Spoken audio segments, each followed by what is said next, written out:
everyone, my name is Mitz, and here we are back at Higurashi when they cry. So, now Rika is now going to try to go for the next step and making sure to make her get her happy ending. All her friends to be happy, herself to be alive and happy, and everything is alright in the world. Especially since this round, this one loop, has all three people who have gone crazy and killed people before to now remember their past mistakes and actually correcting them. Of she remembering, staying behind to actually, make amends with Sadako. Not amends, but just, be around, be friends with her. Keiichi literally just getting the doll over to Mion this time, and Reina actually talking to her family, her dad, to make sure the whole situation with Rina doesn't happen all over again. Because miraculously, they all suddenly have small, quote-unquote, dreams to remember their past lives and follow along with and not make the same mistakes over again. And Rika's now gonna go down to talk to Eerie to get some sort of allyship and just find some new bodyguard essentially, like them just talk to him, maybe get some things in straight, just to be sure to get every single contingency out of the way. But since Tomitake Takano don't really help, even if you basically say anything to them, so he's probably the next best step. And even though I hate him, he's glitched for so long, we have to make do. We just have to make do. Okay then. So what exactly are you gonna tell him at some point, Rika? I'm not gonna enjoy this at all. Especially since he treats you as a guinea pig anyway, for some reason or another. You get an allowance from it, so there's that, but at the same time, why? Why lab tests? Why? Hello. I'm surprised to see you here on a day other than Sunday. I have something I want to ask Takano. Is she here today? No. She must be on a date with Risa-san. Risa-san? I wish I'd date too. Why do you call him Risa? I don't understand. You should ask him yourself. Oh, that's his real... Is that his real name or is his nickname? Oh my gosh, the possibilities are already piling up now. We don't know anything about him and now we get this. It was a small mistake I made when we first met. It was funny how he acted. I don't get it. That's what nicknames are all about, though. Oh, wait. My next thought is something else, but I'll wait until it gets elaborated on before saying it. What do you want to talk to her about? I'll see her at the meeting tonight, so I'll take a message you want. Thank you very much, but I'd rather talk to her directly. I see. Alright. I should get back to my work now, then. Are you not seeing any patients today? I've been busy with paperwork for the meeting tonight. I've been preparing it for a while, but I didn't have enough time. I'll get in trouble if it's not finished in time. Aren't you busy coaching the baseball team too? You have so much energy. He takes so many energy drinks, don't worry about it. I'm such a busy guy. I've been looking for a cute maid who would take care of the chores and help me with other work, but I had no such luck. He liked to look at his watch. He seemed to be in a hurry. God damn it, you're immune to my fucking time jokes. Do you have an idea where Takano is right now? They're probably going around different places in this village. I know they always meet at the shrine. She left not too long ago, so she still might be somewhere near there. I looked at the clock on the wall. I must have just missed her. This is no time to be chatting with Eerie. Thank you very much. I'll turn the shrine. You shouldn't bother those lubbers since they only see each other 4 times a year. He smiled mischievously and waved his hand in goodbye. Alright then. I headed back to the shrine. I was going to park my bike by the stairs that lead to the shrine grounds. Sadako and I are the only people who park our bikes there normally, but I saw more than 10 bikes there today. There are the biker gangs here. No, no! People must be gathering at the convention room. There are more and more meetings when the Mitzchievous festival draws closer. Seeing all these bikes reminded me that summer is nearly here. Most of the bikes were old and beat up. However, I saw 2 unfamiliar ones parked there. Is it some Tomitake and Takano bikes? They are sporty mountain bikes with the same design but different colors. They must belong to Takano and Tomitake. I went to the stairs to look for the 2 of them, but I couldn't find either. Was there any place with a great view for taking pictures? I tried looking in a place like that, but I still couldn't find them. Now I'm just thinking down the top of my head because they brought the bikes, but again, that what if Takano actually has no involvement with, Tomitake's death and actually just left apart together? And, she's keeping a secret, with Tomitake, and they don't want anyone else in town to know about it. There's also that. I try to think of more of, not everyone suspicious-wise. There could be that possibility. I started looking based on what Takano might be interested in. I can only think of one place. The Birdwatcher's Observatory. Oh, hello. How is it, Jiro-san? It's a pretty simple lock. All I need is the right tool. I should be able to open it in a minute. You can do that. You open the lock to my heart, but that's not the only thing you're good at, huh? I'm gonna curse you. The two of them jumped in surprise. I suddenly appeared in front of them. You have been cursed. You touched the lock. You're all doomed now. Oh my good god. Hello, Rika-chan. It wasn't nice of you to scare us like that. It's not nice of you to goo around in my forbidden area. Well, is it? It's not nice to try and open the ritual storehouse lock either. She's right, Takano-san. Let's get out of here now. We can't do something like that. Tomitake conceded right away, but Takano was stubborn. She made excuses to try and fool me. Based on my previous lives, I knew just how much interest she had in this storehouse. It was actually rather impressive how hard she tried to cover that up. And technically speaking, I wonder if, like, oh, well, that happened happened in Wanted Nagashi too, but now I'm wondering, did Hanyo actually, like, follow along with Shion in the Wanted Nagashi chapter installment too? Or did after, like, they loop around to, like, this is gonna be happening inevitably as well again, or something like that? They also, like, she just followed along Shion just to make sure everything is fine?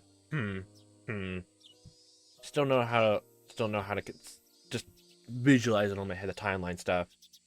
The ritual storehouse is full of the remainder of the dark history of Onikafuchi. It contains bloody and vicious tools that Takano's fascinated with. She should have a good idea as to what those things are inside of the storehouse, based on what she's been researching. I'm wondering if Rika knows that Sadako accidentally broke... Well, no, she definitely knows. Never mind that, because I'm pretty sure Rika was around then.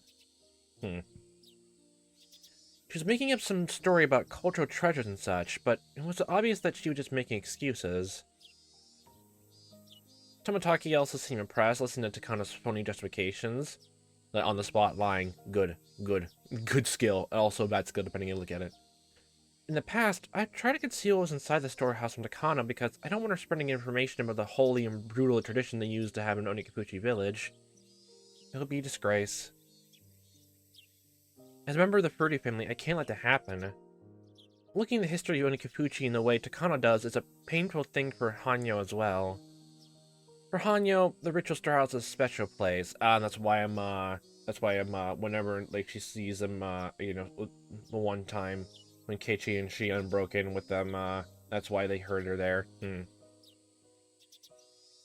I don't know what's so nice about being surrounded by those scary ritual tools, anthropological interest, but she feels cozy when she's surrounded by the smell of old times, the rust in the wall, the old screams of blood and all that running around. Delicious. Not really. The storage is like Hanyo's hideout. When I can't see her, she's usually relaxing in here. I don't want Hanyo's happy place to be turned into the bloody, horrifying den of evil Takano believes it to be. That's why I've been keeping Takano away from the ritual storehouse. Come to think of it, why am I so mean to her? Because I hate her? I just have been that way. And I keep in close contact with Takano and Tomitake. I won't give up just because it didn't work before. Oh. Wait, were you always around? You're just gonna be a third wheel, just like, I'm gonna make sure you both don't die, just fall along until whoever, like, kills Tomitake, or just stresses him out to kill himself, then and just stay there until, everything changes. Oh boy. Oh boy. I won't give up just because it didn't work before. I'm gonna try one more time. The sword is different from the other ones. I might be able to change their fate, but which in turn might change my own. Hanyo? I think about showing the ritual storehouse to Takano. No, please, my sacred hideout. She made an irritated face. Takano will lose herself in ecstasy if she sees what's inside of there. Sure, I'm spreading rumors of the bloody history of Onikafuchi. Hanyo wasn't too excited about that prospect. I'm not trying to curry favor with Takano. I think it might give me a chance to talk to her. Takano holds on to grudges, so if I meet her now, she might not listen to me later. Well, Why, though? I understand that Hanya doesn't want her inside this holy place, but she can't do anything more than be irritated about it, because I'm the one in charge here. I'm just thinking about it more, since Hanya, like, technically can, like taste whatever, Rika tastes, there's a part of me that started thinking, does she actually feel, like, I guess, Rika's actual physical pain? Because I'm trying to think of a way of why unless she's lying about it to Rika, which I completely don't buy right now, why her spiritual power has been going down and down. Come on, if it's something similar like mental, like, spiritual fortitude, I guess. Like, mental age just like, keeps going up, and if the loops keep going on and on, like, the spirit just be gone because of all that.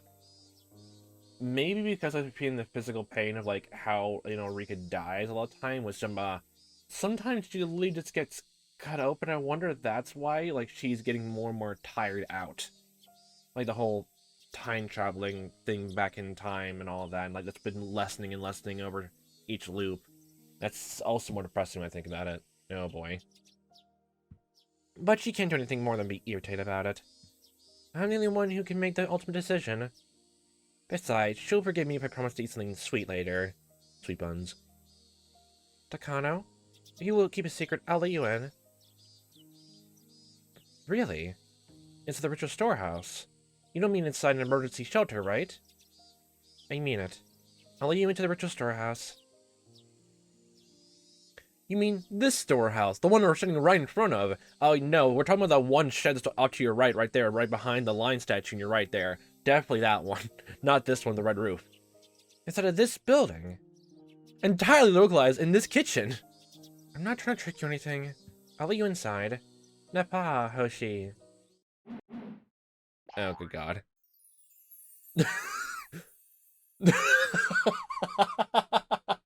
Okay. I've never seen such a big smile on her face before. It just goes all the way up to her forehead. You can't even see your eyes or nose anymore. Now, this is a miracle. I'm seeing this face for the first time in 100 years. Tomitake must be feeling the same way. The image of Takano was slowly falling apart as he spoke, I'm sure. No, maybe he just found a new side of her to love instead. I'm surprised that Takano's actually such a funny person. Communication is important. Sometimes so hard to tell what people are all about. We remain there and watch Takano spinning into life for a while. Just don't bring attention, okay? This is secret so no one can see us going inside, okay? You're right. I'll try and calm her down. I'll go get the keys now. And thus he gets stopped, and she thinks that he just gets left behind. A bigger grudge just forms. By the time I came back with the key, Takano was totally calm again, raiding a camera. Several cameras. She was obviously trying to hide how gleeful she was, though. I thought she was a mature lady, but she might still be a kid at heart. I think they call that something like Gap Moe? Never heard of that. I picked that term up at some point from Keiichi, but I'm still not sure how it's used. Wait. Oh, good god. Is that another... I think it's another sexual joke. Yay. Well then, Takano and Tomitake. Before we go inside, you must promise me something. Otherwise you can't go in. Of course. You're willing to break the rules, open the forbidden storehouse for us? We'll keep our promises. Just loud, boisterous giggling. Takano-san, you have to take this seriously. I am taking it seriously. Okay.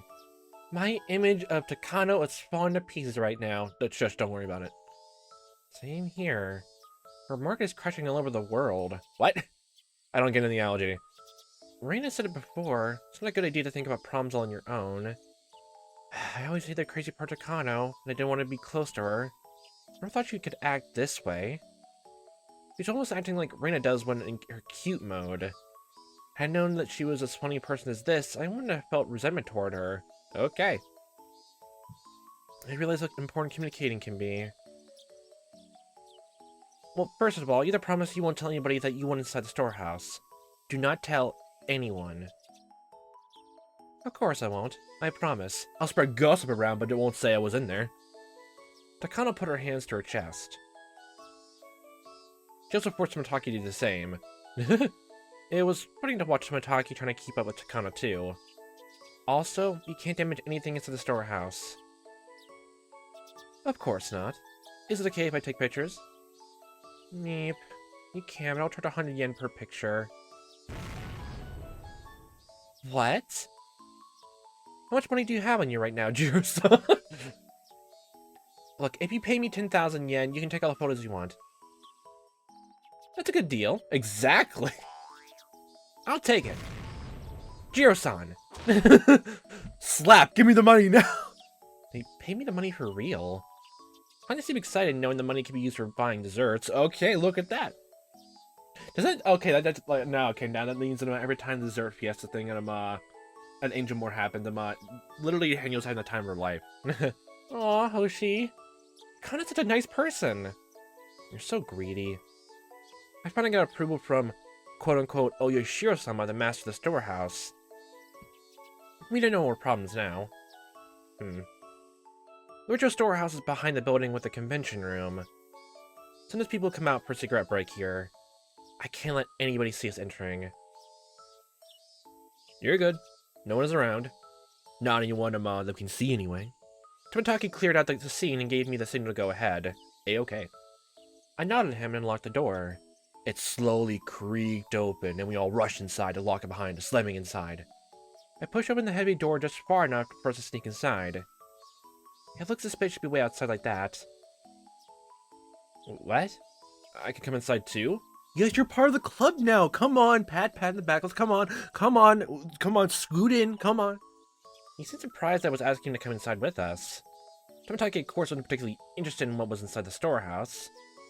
I expected this surprise reaction. Jiro-san, Rika trying to tell you to come inside. Come see local history. Local bloody history. Come on now. Alright. Tomitake squeezed inside as Takano urged him on. I turned the light on and closed the door. Then I put the chain on from inside. Oh, there's extra security, honestly. Okay. You're locking us in. No, we're not locked in. They're locked in with us. Just that a bad kitty cat won't stick inside, you know. Are you talking about me? Takano, a cat supposed to go meow meow. Or, no, a cat's supposed to go wolf. You don't know your animal sounds. Napa, Hoshi. What do you mean? You don't act like a cat. I'm not gonna let you see what's in here. I brought cat ears and a collar bell with you too. What? What? You don't put them on, get on all fours and meow. They won't open the next door.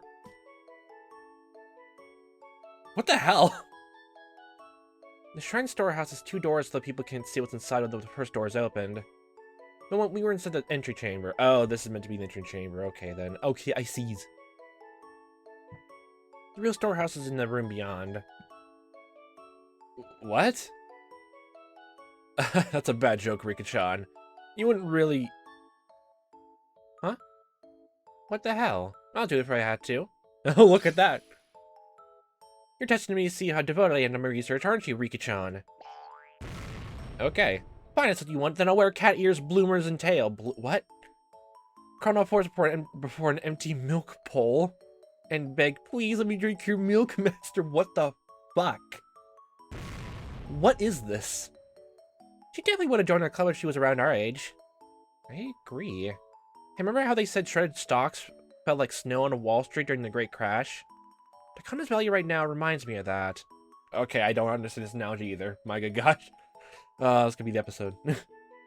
Bring it on, Rika-chan. Come at me. Just, like, throws down the wire purse and just gets to a football fighting stance. Wrestling. Come at me with all you got right now. Tackle. Are you sure I only have to wear the ears and the collar? Takano-san? Well, look, Tomitake, you're learning way more than you think you ever going to be learning about Takano in any case. It's weird, but it's also kind of funny, okay? It's weird, but it's really funny. Have fun later. Oh my god! The door isn't even locked. See, pushing it opens. No, we have to follow tradition. Oh my god. Really? My dear, how shameful of me. Look, she's devoted. Tomitake's no sense of humor. Just turned up a lot of viewers who are looking forward to see Tano and a cat outfit. I wasn't really looking forward to it. Just the prospect of the joke, honestly, which is more enough, honestly. Please stop. Like, just hearing that joke was was funny enough, but still, it's just don't. We already seen that with like didn't it, oh my god, didn't that already happen before in the first installment anyway? That's if I just don't see that right now, okay? This is not that kind of game, okay? Anyway, he's right. You just have to push it. Napa, Hoshi. Okay, bye. The bells! We're going into another dimension! Once we went through the door, we found ourselves into the storage area. There are no windows in here, so it's completely dark during the day. I was wondering if we'll get a daylight version of the ritual storehouse, honestly, that was in Wanted Nagashi, honestly. But that's gonna be the same thing. There's no windows anywhere. Oh yeah, they actually did sort of mention that in some case, actually, with Sadako's story. That she went through a window that was in the very top of the roof, honestly, and that was the only window around. There were several light bulbs hanging from the ceiling, but they were dim, and their light only exaggerated the darkness inside. Oyashiro Sama's statue and an altar dominated the center of the room. They were surrounded by tons of ancient torture implements. So, Tomitake, how's your first time being in here? How's your first time? Do you enjoy all the deadly instruments we can use to kill people with? They were all over the walls, floor, and ceiling. Looked like a torture room rather than just storage for tools intended for one. This is amazing. Look, see, he's having a good time. Tomitake was rendered speechless. There's nothing like those fake torture events that you might see in a mic exam or someplace like that. The tools in this room were the genuine articles.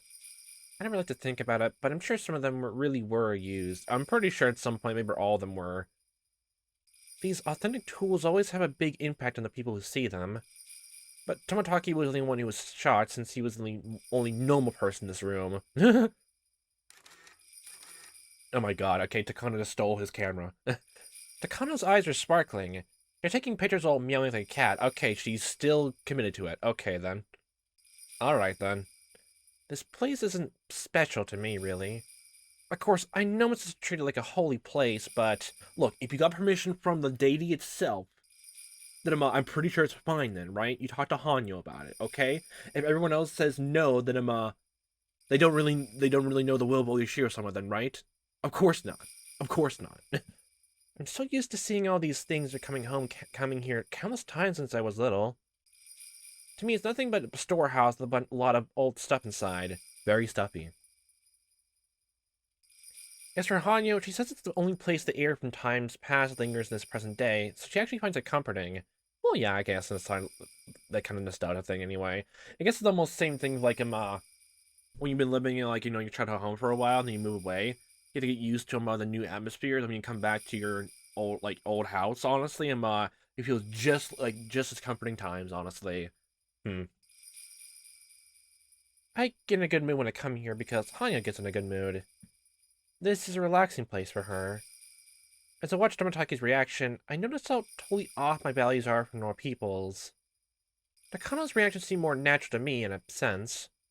Hanya seemed bothered by Tomitake's reaction too. Are you not entertained? Are you not entertained, photographer man? Are you not? Maybe it was a bad idea to let him come inside after all. Well, it's either let him come inside or he's just gonna be lurking around outside and people would be like weirded out that he's alone. Not like I can kick him out at this point. You're not excited for being here? You get the fuck out of here right now. God damn it. Hanya and I sat on a cushion in front of the altar and watched Takano dance a childish glee while Tomitake made touching efforts to keep up.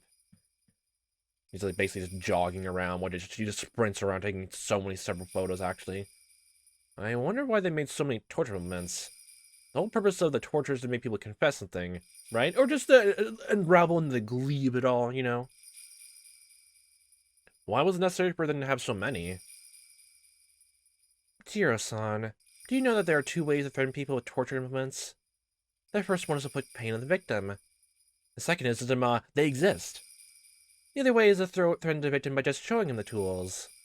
In that sense, a countless number of them can give tremendous fear to the victim.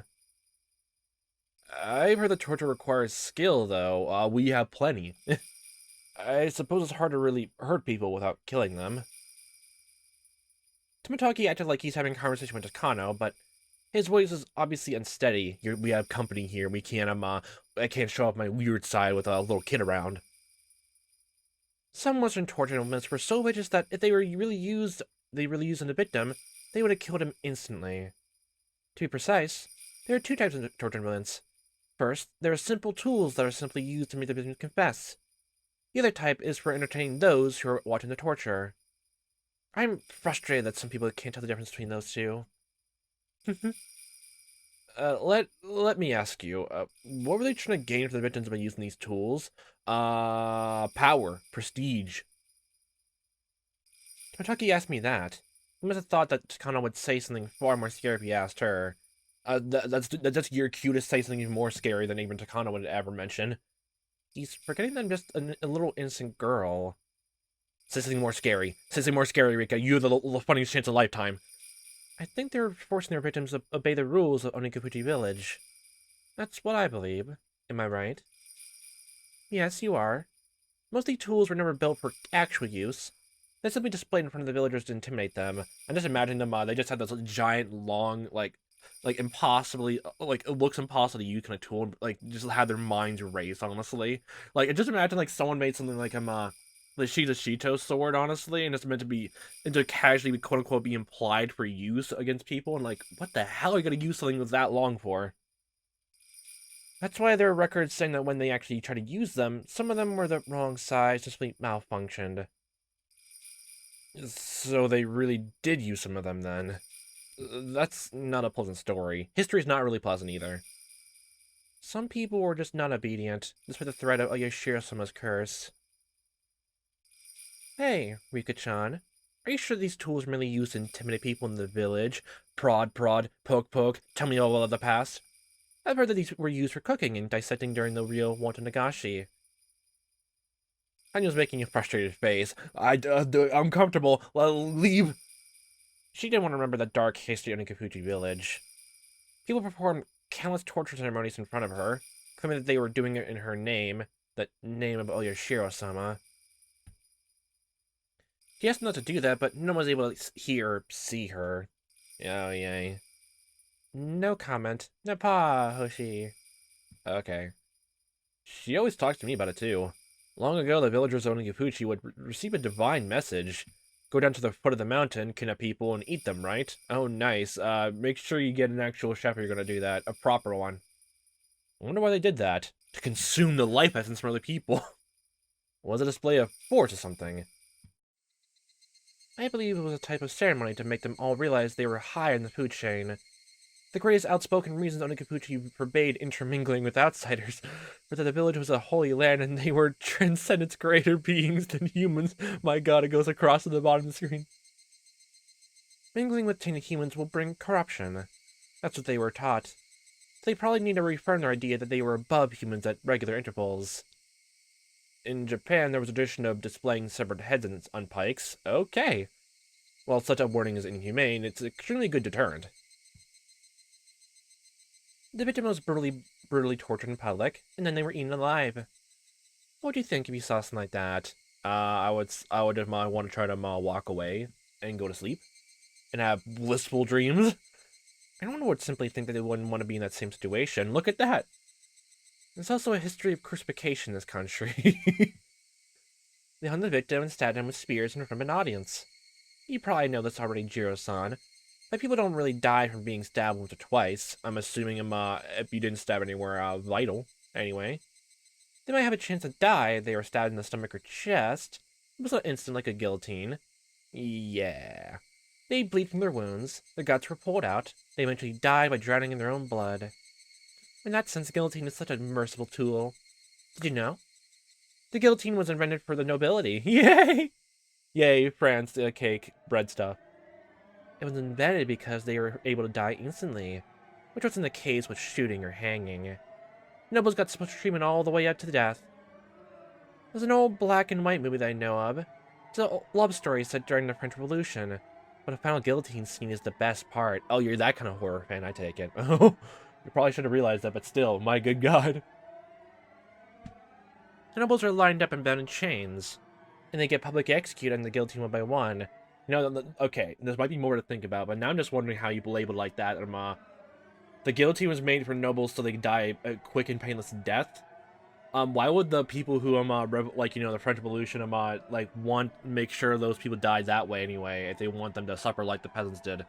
I don't know. I don't remember too much of the history there, but why would they want them to have painless death? If they like gave the like, you know, people lower in their class such a hard time, honestly. Why would they? I mean, if it was gonna be that petty in that situation, I wouldn't give them painless death, wouldn't they? Or quick one. I would torture them and then kill them. If it was gonna be that way. If it was that stressful back then, I would probably do the same. And legal reasons, a joke. It's illegal reasons, it's a joke. Don't worry. The nobles were lined up and bound in chains. They got publicly executed in the guillotine one by one. Snap. Next. Snap. Next. Snap. It's like a goddamn human conveyor belt. Human lives are taken away like they're on a conveyor. Stop! There's no last words or prayers or anything. Snap. Next. Snap. It's not even that entertaining because it's over in a flash. Exactly. Why would you want the guillotine to be used? This is why you... I don't know if this is actually used. Okay, don't use the guillotine for the head. How about other body parts? Legal reasons again, it's a joke. No one holds any sentiment for their deaths. The audience enjoys how the nobles' heads are sliced up like vegetables. It's like a show to them. I think it's more respectful to kill someone slowly and brutally. That way people will pay a little bit more attention to them, right? I wonder if it's supposed to be symbolic that you like were living the high life and now your own life is just snubbed out and just a flash like that. Or was that symbolic? I don't know.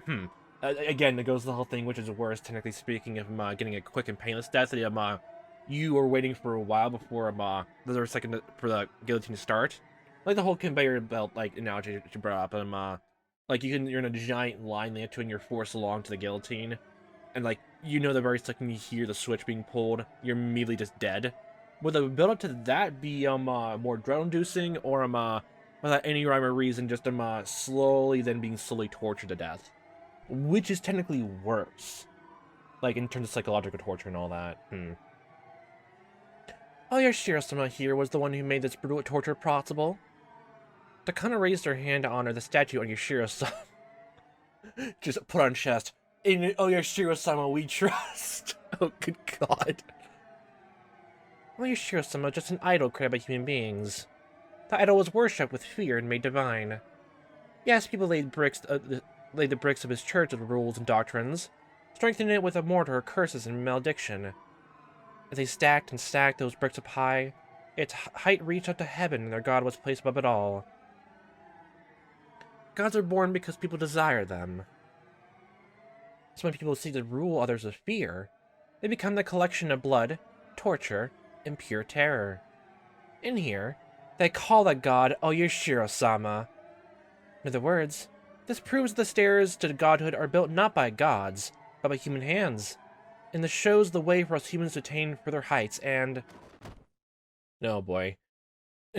Her passionate lecture was interrupted by a loud noise. Man, I want to hear that more, honestly. Even though I know you're crazy, it's still fucking entertaining all the way through. It's still so entertaining. Again, flashback to this.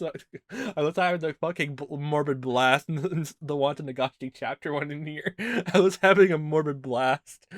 Oh my good God.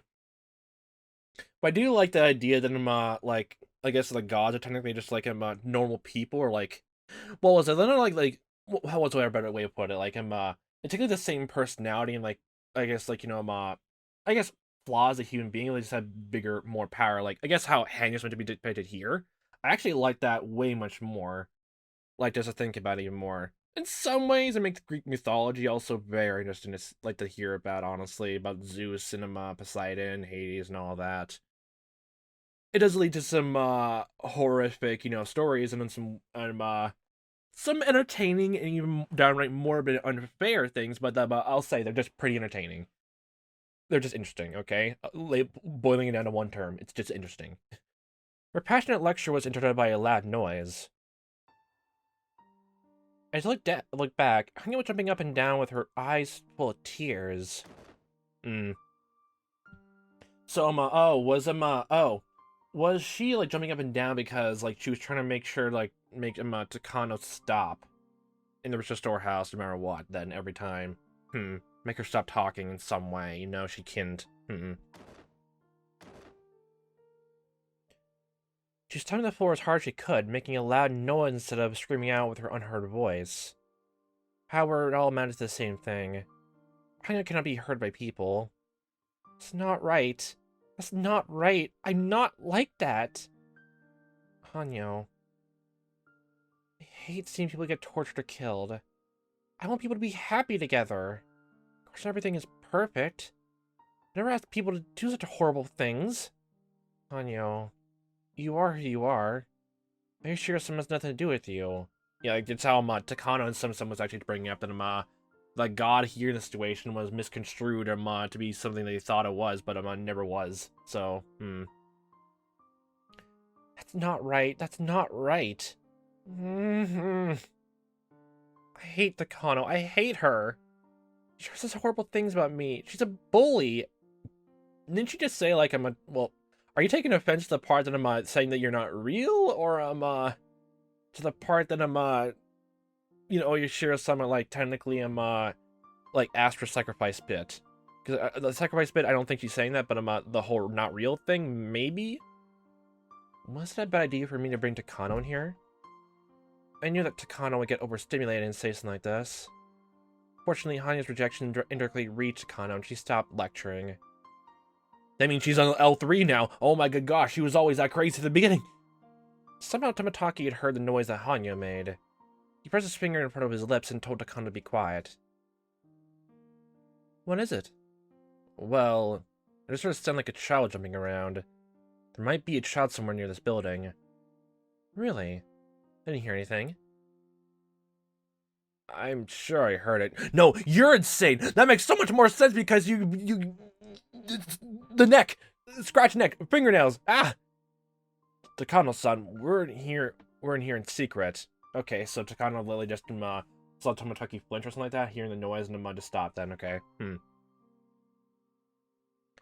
I think you should look around without making any noise. Takano seemed disappointed, but Tomitake was right. She had no choice but to be quiet now. Tomitake, there are no children around the place. Are you sure? You didn't hear it either? Are you trying to make him Rika, like, you know that Hanya doesn't want to hear us talk anymore. Why are you trying to almost make it sound like you want to hear more how Takano speaks? Okay. I'm sure I heard a noise. I heard it too, but it wasn't coming from outside the building. It was jumping right behind me. I guess you heard it from far away, but it was very loud to me. It's just the building. Don't worry about it, Tomitake. Don't worry about it. I was sitting around the altar, and the statue of Oyashiro-sama was right behind me. Tomitake seemed freaked out at hearing what I just told him. Although he tried to pick a smile, his face was turning pale. However, Takano didn't seem scared at all. She's having a blast hearing all this. Takano, you can't say things that would upset Oyashiro-sama in front of him. I mean, look! He's right there! Oyashiro-sama is very angry now. Can you hear his voice? It's fortunate she can't, to be honest. Hanya starts cursing her out the very second she's able to. Even if she heard it, would be nothing but tears. My job as a shrine maiden to begin with is to tell humans what Oyashiro-sama is feeling. I'm responsible for speaking on Hanya's behalf.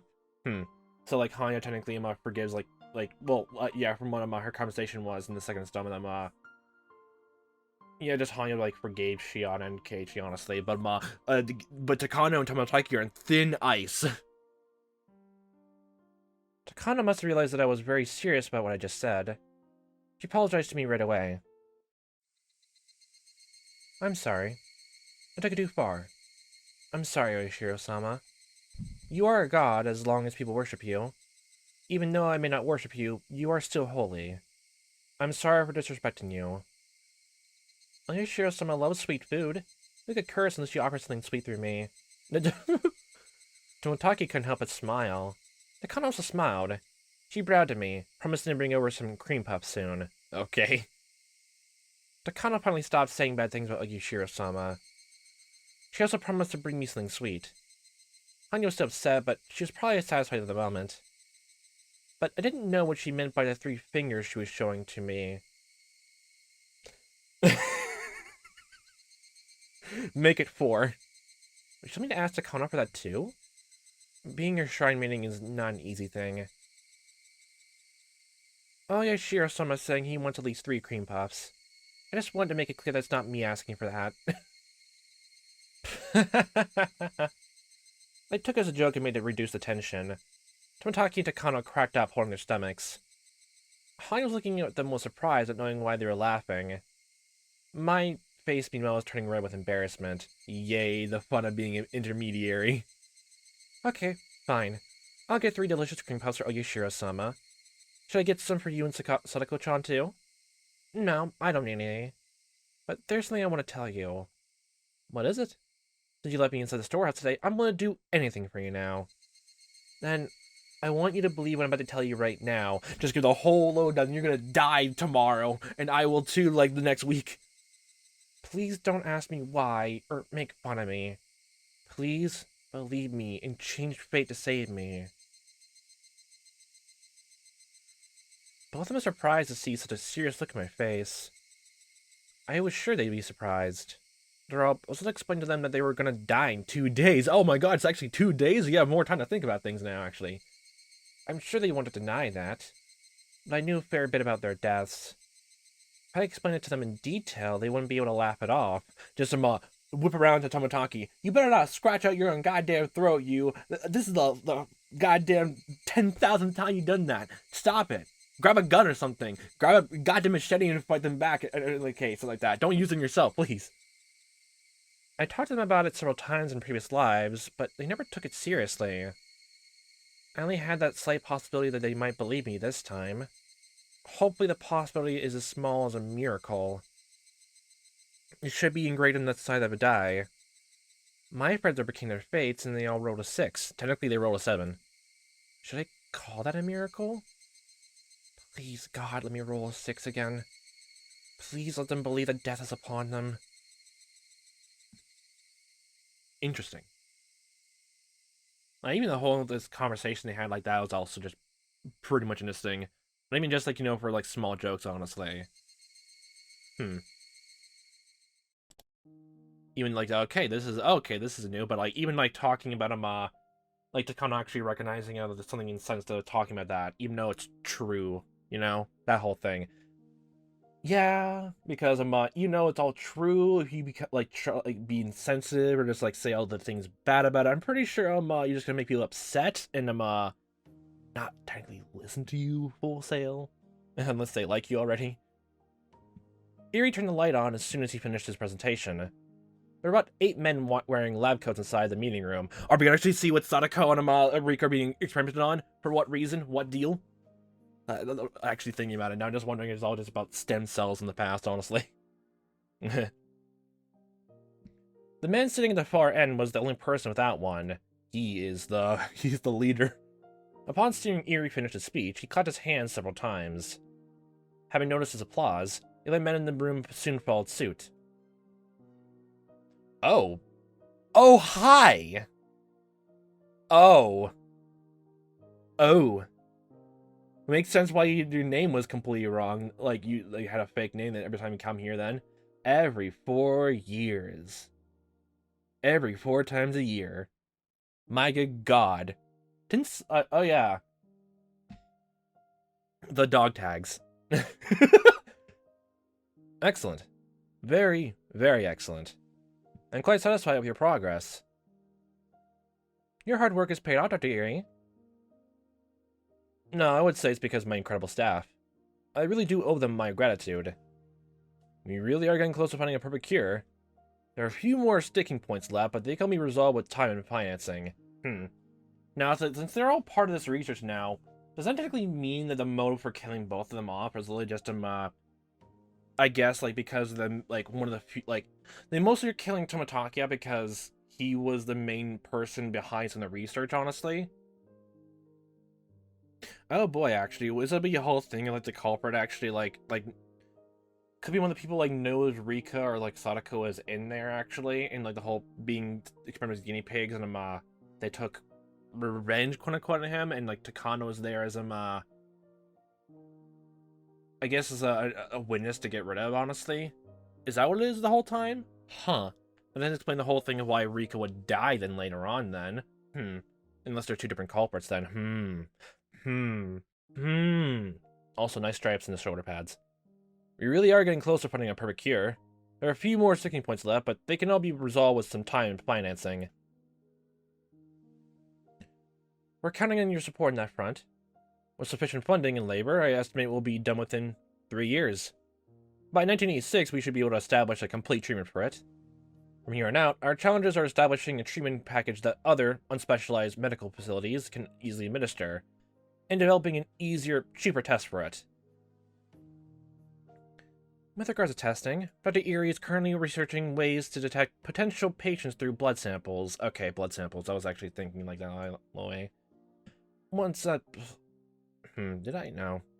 Man, I'm getting... God, I keep forgetting about what the thing I said. Did I talk about blood samples before? I can't say anything anymore. My memories are jumbled. What I said before, my predicted as I'm all shambles. Once that process is established, the test can be administered through alongside regular physical exams. We believe that will drive costs down significantly. That's wonderful to hear. The current tests are pretty involved and expensive after all. Sorry, I'm truly grateful to hear you considering the cost too. Healthy citizens are supposed to be our nation's assets, so really shameful to bring in the budget, but from our position, we'd like to shave every yen we can off the costs. Of course, we understand. We established a treatment that was impossible due to the cost. It'd just be a pie in the sky. So every time you just hear for like photography and all that, he was literally just having a cover, honestly. Okay then. What are they exactly looking into? It's our job to develop a practical treatment, not a theoretical one. Tomitake started clapping again. Everyone followed him.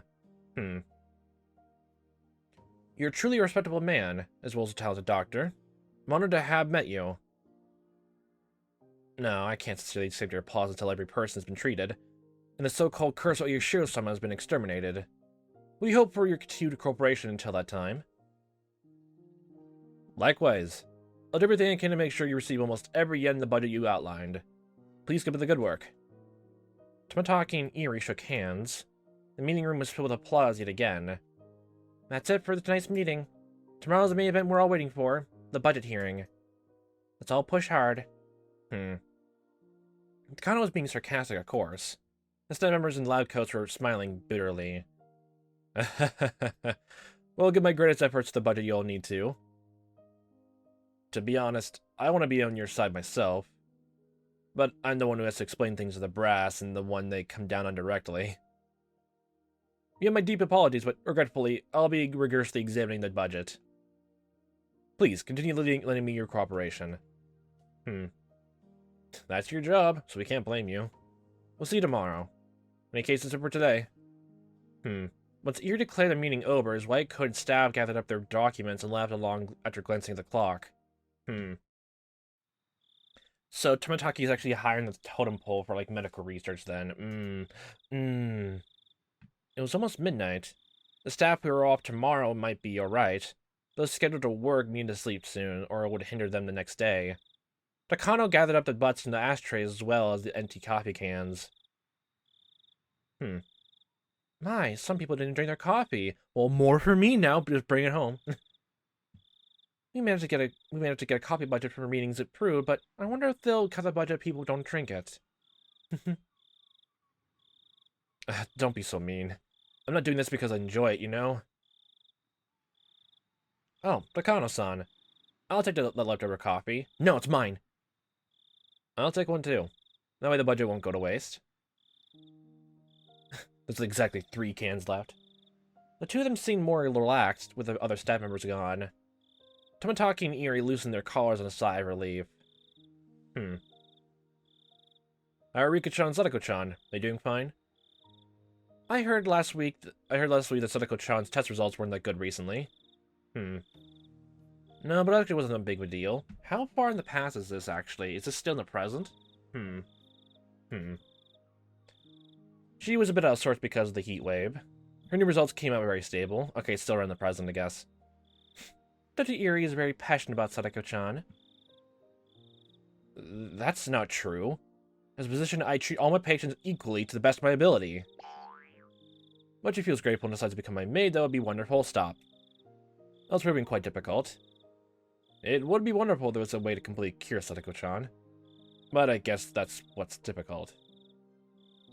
Once a patient reaches the L5 state like Sadako-chan has, it's easy for them to re-experience hallucinations similar to patients suffering from flashbacks. Oh. I don't know what kind of state this is. The first thing that comes to mind is like, what, PTSD? Like, oh wait, she has either schizophrenia, anything to do with like the whole L5 scale they're saying right now.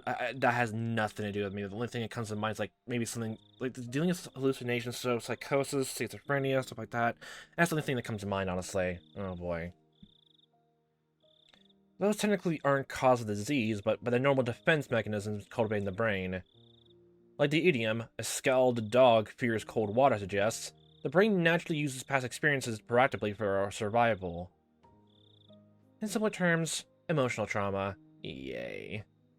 Worse yet, we suspect that she may have suffered damage directly to her frontal lobe, so she needs more delicate counseling and long-term medication than the usual trauma patient.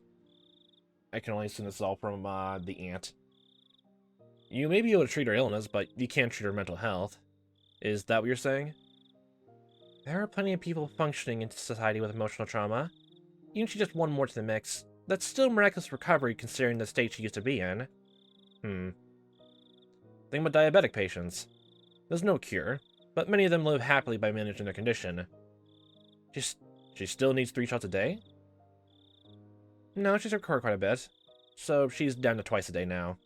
I think that's put a lot of stress on her, a lot of less strain on her too. She was so afraid in the beginning, but Rika-chan talked her into it. Into getting the shots, you mean? Sadako-chan was told that she's receiving financial support from us by supporting her research. Ah, so she thinks she's getting 2 shots a day not because she's sick, but as a test subject for your research. Jiro-san, it would be a horrible thing for us to explain to her what kind of illness she's suffering from. Did I tell you this before? Well, I remember. Sorry for being insensitive. If you happen to see Sadako-chan out somewhere, please be kind to her.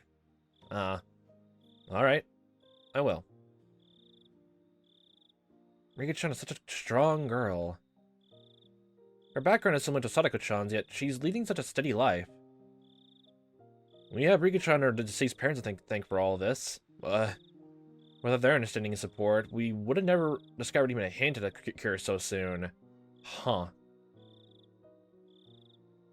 That means there's a tie now from Rika's parents being killed now too. Oh my good god. Even endured our inhumane experiments very well. We wouldn't have the results we do today without her support overcoming her parents' death. I'd like to repay the debt we owe her somehow. I agree. Tokyo also recognized that Rika-chan Sadako-chan rendered us a distinguished service. Oh my good gosh, it goes down to even the big wigs then. Oh my. They'll be compensated for their work someday. Huh. Hey, you guys don't even want to pay for our coffee filters. Again, don't be mean. You keep bringing that story up. But even though all we can do is compensate them with money, I wish there was a way to pay them back from our hearts. Become bodyguards. Takano muttered like she's talking to herself, but almost sounded as if she was talking to them. I'm sure there are many ways for us to show our appreciation. There are many ways we can pay them back. My god, that probably makes things even worse when the uncle does come back in some timelines. They all just realize and they can't do anything about it. Oh shit. It makes it even worse actually thinking about it. Oh good god. Now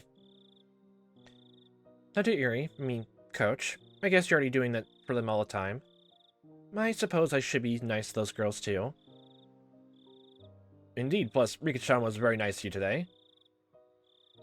I nearly forgot. I had to take that film to get developed first thing in the morning, and this is a little later today. Okay, then, ooh. It was such a wonderful experience. Okay. History, culture, the smell of it. Everything about it was so wonderful. Just like, get a goddamn perfume bottle and just scoop it all up for testing later on. Apparently that passionate about it. Or you wondered what she could have experienced in the day. Tomitake could only smile and act like he didn't know anything. By the way, Takano-san, what do you think of what Rika-chan told us near the end today? What are your thoughts? I want to believe that's only paranoia. She did say there's no absolute proof either. What's going on? Nothing you need to worry about, Doctor. When you said it sounded like Rika-chan is showing some bad symptoms. Oh. Okay, oh no, they're gonna think, oh no. Her test results from last week. I thought they came out pretty good, but did you see anything different, Dr. Erie? No. They were as stable as always. Sadako-chan's results were away during high tide. Rika-chan's are the quietest rivers of the lake. She's perfectly sane. I wonder if it's going to be the whole thing now of getting reminded again of going into a psychiatric hospital that experiment people did of like sane steel people like faking like symptoms of an illness and be taking in and then pretending to be completely sane and none of the staff can tell a difference. Oh boy. Oh boy. Rika-chans are the quiet service of the lake. Just like their personalities. What's the possibility of a sudden outbreak? What are you talking about? Don't tell me Rika-chan is showing symptoms of the disease progressing. Rika-chan asked us for something today. She wanted our protection, because she feels like someone is going to murder her. No way. Who'll try to kill her? That's impossible. Rika-chan is a beloved mascot here in the village, and I don't think she has any enemies. I think it's just her imagination, too. Why did she think that someone was trying to kill her? She's experiencing paranoia. She may be in the early L5 stage. No, not even paranoia, just cautionary.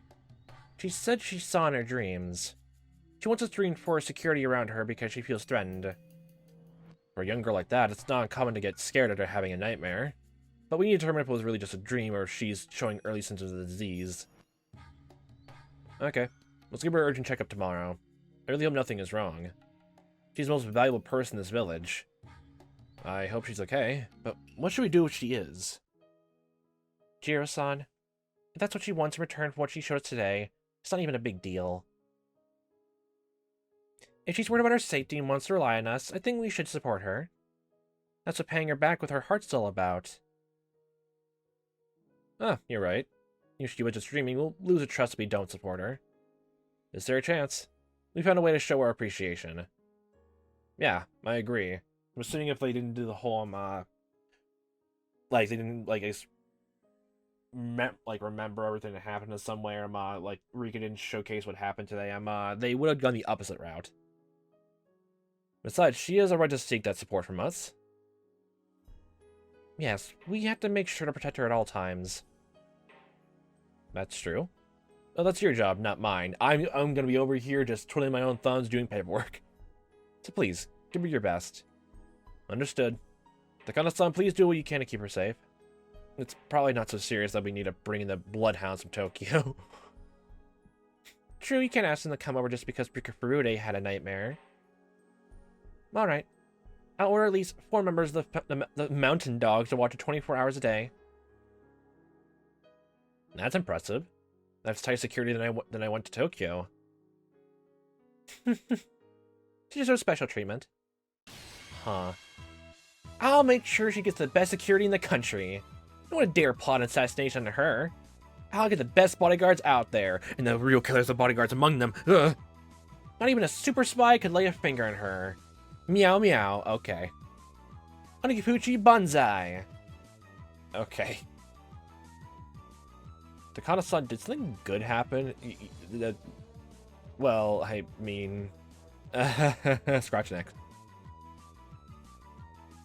That's funny, though.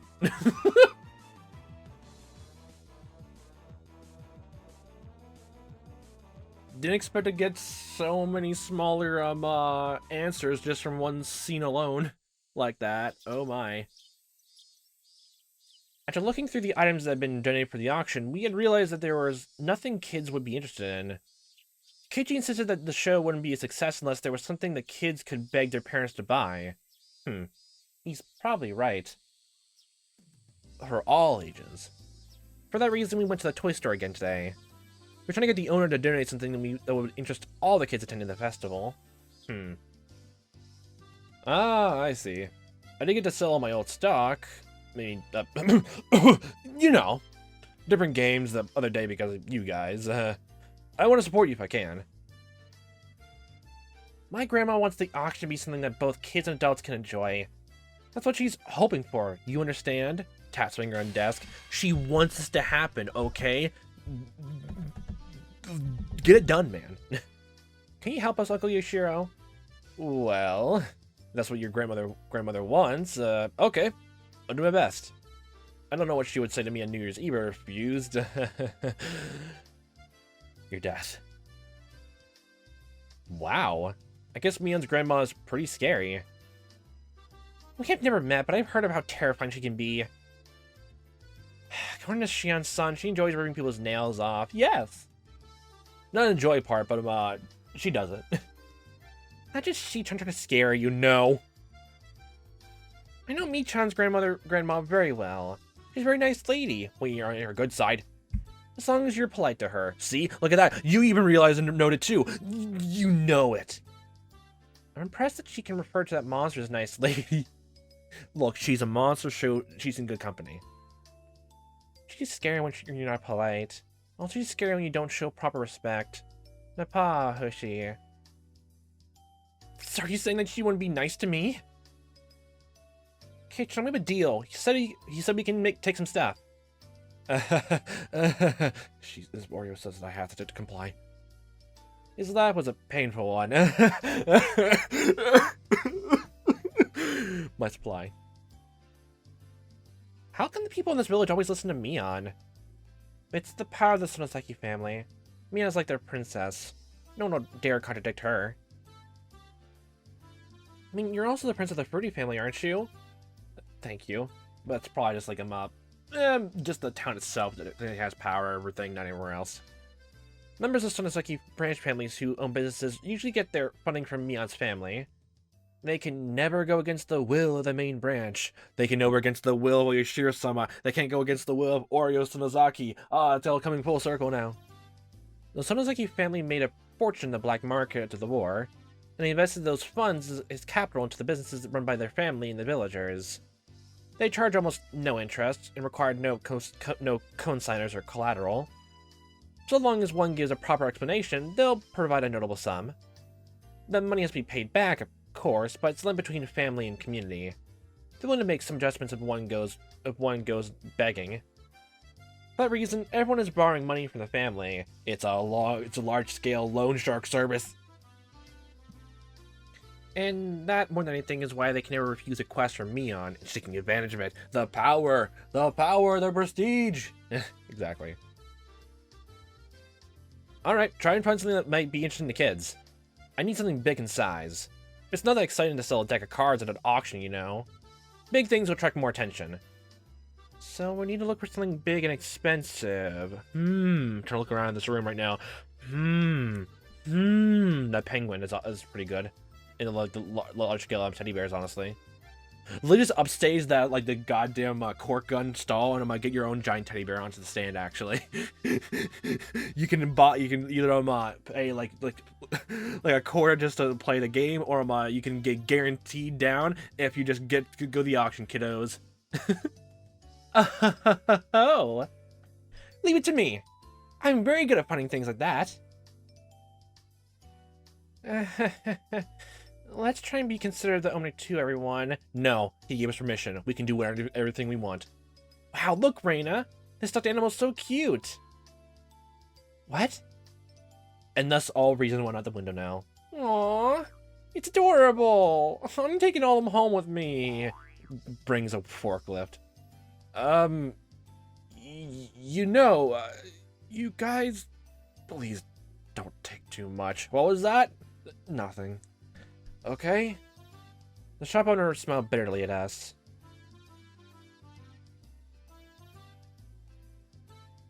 What do you think this is, Keiichi-kun? It says swing on it. What's a swing? It's like a playground kind of swing?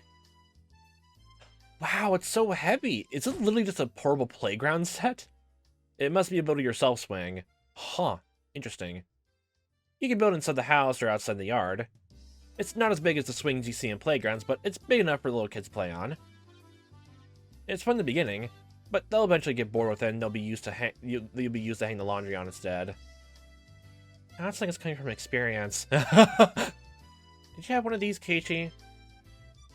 In my last house. I got it for Christmas when I was little. It looks really impressive, doesn't it? That's a good choice, Reina. Here, Keiichi, it's this paper on it. People from the council will pick it up later. Mion handed Keiichi a piece of paper that said Town Council on it. Okay. He was carrying around a whole stack of them. She's really thorough when it comes to things like that. Just start sticking it everywhere and every single goddamn inventory item here. Keiichi-san, how about this one? It's a small pool you can put in your yard. Okay, that's actually a good one. Oh, that's a good choice too. What do you think, Mion?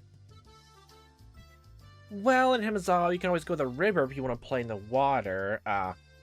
I don't know about that one. But this goldfish pattern is adorable. Okay, that wins on the end, aesthetic-wise. I think this pool's a good one, I think. You just have your own private pool in your own yard. Everyone else, all those other kids go in the river while we of the normal family just live in the goddamn pool, apparently. I think so as well. Isn't this just perfect for setting up all kinds of traps? Okay.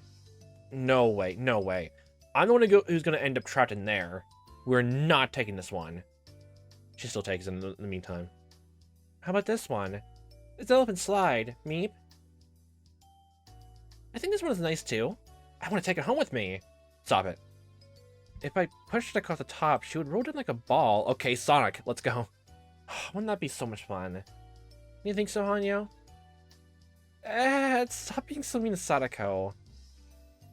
You never know when she might snap. Aww, that one's nice too, and taking it home with me.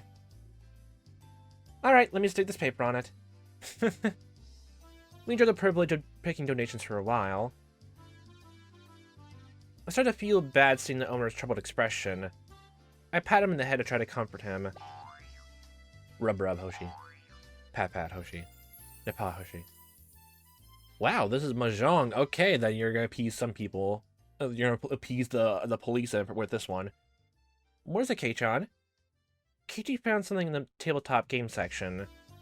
I walked toward him to see what it was. Huh. There I saw a green mat on the table with the Mahjong tiles all lined up on it. They're arranged in a square shape as if someone was playing there until just a few minutes ago. Huh? What's this ugly Shiro? Are you playing Mahjong at work? No, that's not it. We have guests. I had expected to see board games and card games in the toy store, but not Mahjong. I mean, I guess it's a mere for toy store to sell this, though. Wow, it's been such a long time. I think I've forgotten most of the rules. Whoa, it's incredible for a girl like you to know Mahjong. Oh, let me guess. You guys played this at the club, right? It must have been the end of last year. Of course, I was very good at it, too. There were lots of traps lying in my discard pile. Mion, listen here. You had 4 young girls together and you played Mahjong at school. Hey, Keiichi, you can't underestimate this game. Hinamizawa gets a lot of snow in the winter. The whole village enjoys Mahjong in those months. We hole up inside a warm room and enjoy some tangerines and Mahjong. Tangerines, okay. We turn on the end of the year music program on the TV. That's what winter is like here. That's probably how Sonozaki family spends its winter. Doesn't mean the whole village does that. The goddamn tangerines still. I forgot that Hinamizawa gets lots of snow in the winter. I see. I guess Mahjong would be the standard game adults play on the Kotatsu. Keiichi, Mahjong is a serious game. Very serial. What? It's a necessity in every man's social life. They sit around the square jungle. They come Seiru in the east, Byaku in the west, Suzaku in the south, and Genbu in the north. Okay. All going on my head.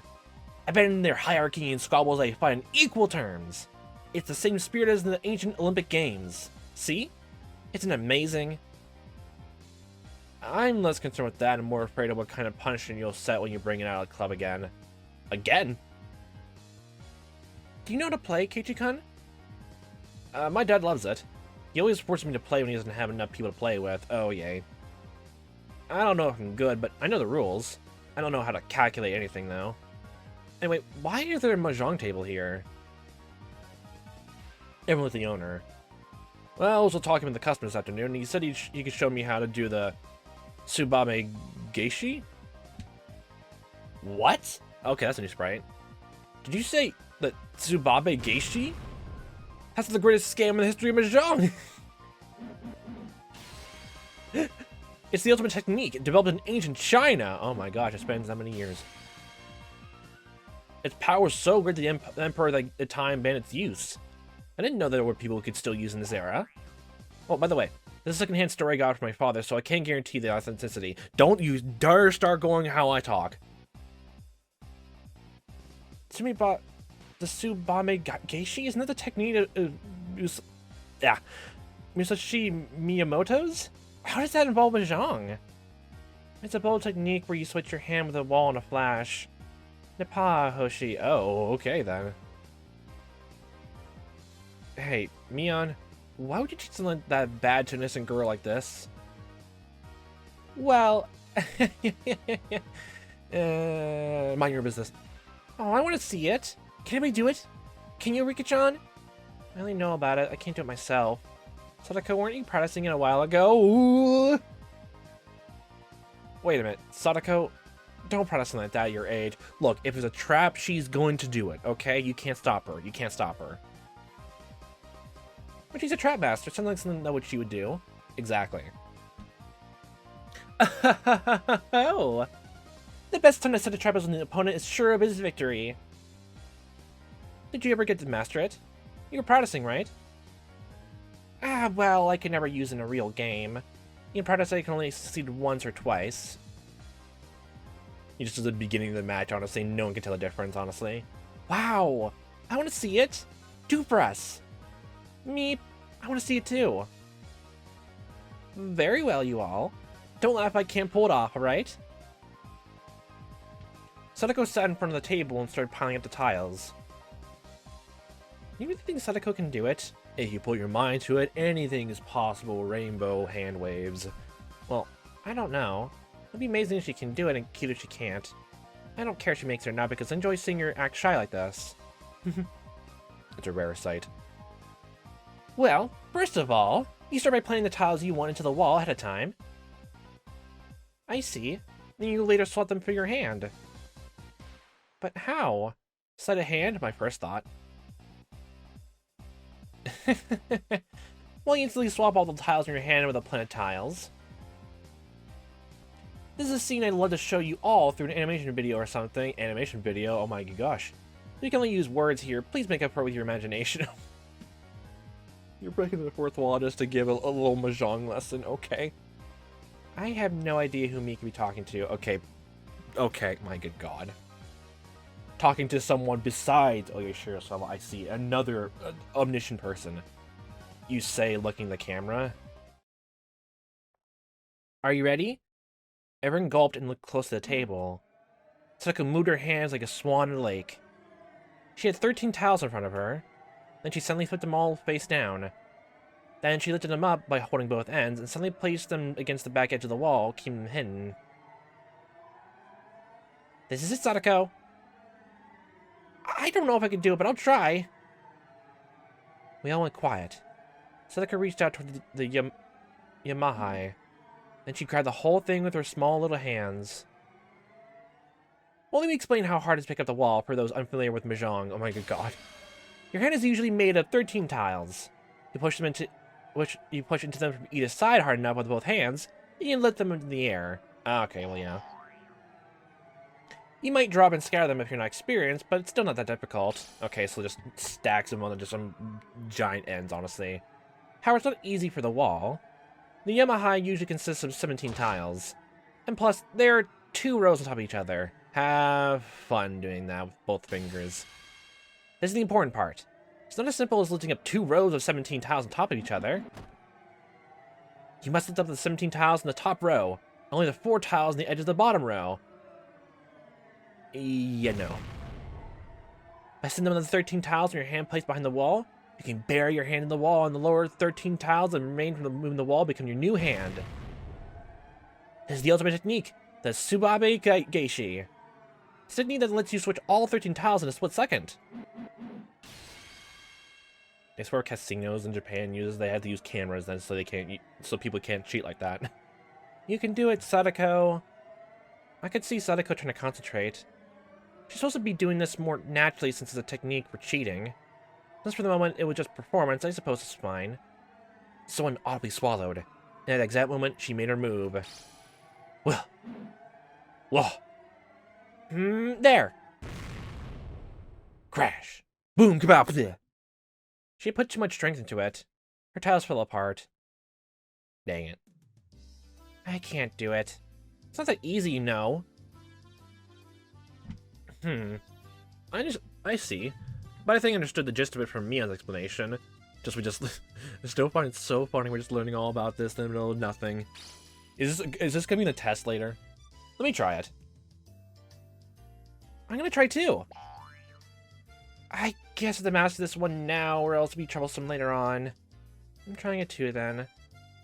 All of us except Mia took a seat and started piling on the tiles. She fucking already knows that technique. God damn it. At a glance, you look like small children who are just playing with the tiles. But they're actually practicing the Tsubame Geishi. I'm proud of how my club members are going out to be decent kids. Yes, exactly. Does it technically mean the owner already knows how to do it, or did someone just he just knows the gist of it now? My hands and Sadako's hands are about the same size. If she could do it, I know I can too. I was actually trying to visualize in my head if like your hands were smaller then, and depending how small I guess the tiles are, how would you fit 17 all the way across one hand? I don't know how that would work, because I'm assuming you have to use your pinky and your thumb, honestly, just to hold all together. And, like, my good god. Yeah, I don't know how I can visualize that. How small are the tiles? Of course, I can't really use the trick in a real game. We're just playing around, but I was having a good time. I've never done this before in my 100 years of life. I think my hands are slowing down. I'm so frustrated. It's so hard to live to the first 13 tiles. Just get like a sticky glove hand on to lift it all up with no trouble. Listen, Randy, you use your pinky fingers. Wait, use both hands? Are you kidding? There you go.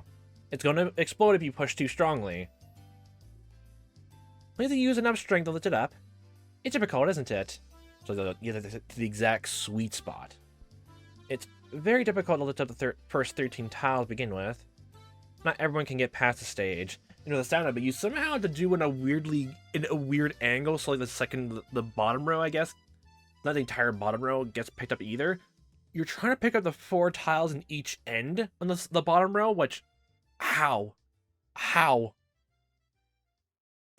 Sadako was doing well the first time, but she lost her concentration and is dropping her tiles now. I took Keiichi's advice and supported the tiles with my pinky fingers and lifted it up. Oh, I did it! Meep! I lifted up the first 13 tiles! Good for you! Rika-chan has a lead on us. We need to do better. You're good at this. Look at that. She knows to manipulate people now even more. Can you do the next step? It's not that easy. But I really want to get it right before anyone else. That's what we're racing towards right now. I'm gonna do it. Is Rika-chan gonna be the first one? Well, I mean, like, just think. Rika technically has over 100,000 years of more experience than you, so by this point, so maybe she's gonna beat you even more anyway. You're done if you pull out the next move. But that one is so difficult. Go, Rika! This is the hard part. I did the whole top row and only 4 tiles in the bottom row. Peer pressure, peer pressure. You can do it. Don't get pressured. Don't get pressured. Don't get pressured. I probably didn't need to use too much force. I can do this. It all collapses. Crash. Aw, too bad. With the number of tiles increased to 17, it got more difficult, didn't it? I'm gonna do this before everyone else. Just you watch. There'll probably be a punishment for those who can't make it. What? Wait, is that true, Mion? I wonder what I should do. There are only 4 seats, so Mion wasn't even in the game. That mean that she could set up a punishment with no risk to herself? Ah, cheat, liar, tackle her, everyone. Aww, it's not fair. You're not even playing me, Chan. If you have time to complain, you should practice harder. This is getting interesting. I thought we came all the way to Okinomiya to get donations for the auction. Why are we doing this now? Look, distractions, okay? Although, that's why I love hanging out with these people. If it wasn't for them, I would have lost my soul a long time ago. I would have become a worthless piece of flesh. Okay. I heard that rabbits can die from loneliness, but humans are no different. We are social animals and creatures. Humans can also die from boredom. Reminds me of the whole thing of when someone's left alone for a long extended period of time with a pain buzzer, with absolutely no stimulation, they'll press the button anyway, even though they know it's painful. And you know, I really do think this world is special. I know all these events could happen individually, but now they're all happening at the same time. It's like a miracle. Your fate really was too unfortunate up to this point. You deserve this kind of happiness every once in a while. You're right. If I have such a miserable and deadly fate, I do deserve some happiness that evens out the sadness. I felt like the luck I've been getting in this life was something that I had been saving up for 100 years. The people I love are all healthy and happy. I also asked Takano to reinforce my security. I don't know if she really will, but she promised me. She never did that in my previous lives. I think her reaction to my request was the best one so far. In fact, she was skipping her way back home, so she must have been in a good mood. That's the best thing you can do, then. I was sorry for breaking the family rules, but I think it was worth it. And if it comes to this be a good run, then I'm gonna break the rules again, honestly, the next run, apparently. Next loop, do it, break the rules more. It's worth it. I told them that their lives were also in danger, but I doubt they really believed that. They didn't seem too frightened by it. I had to give them a final warning in the night I won to Nagashi. If I try warning them too often, they never believe me. Does that mean that there's nothing for me to do in this world right now? Until wait for the inevitable to happen? I don't know. Well, until the moment of truth is here, it's impossible to tell. I'm blessed with miraculously good fortune in this world. I gave my best effort using my previous experience. But did I do enough? I wish I could have my fortune told. I just wanted something to tell me that I did everything right. Please, tell me what my fortune is. As soon as my way made the wish, God granted it to me. Oh, what's going on in here? Oh, hi! Oh, that's what the customer was. I was actually thinking that in my brain, but I thought... He's here. He's here. I suddenly heard a loud voice. Keiichi and Rina dropped their towels as soon as they heard it. We weren't doing anything illegal. No sirree, officer. Oh, hey, Oishi-san. What are you doing in a toy store during working hours? Hello there. Don't worry, I'm off duty today. What?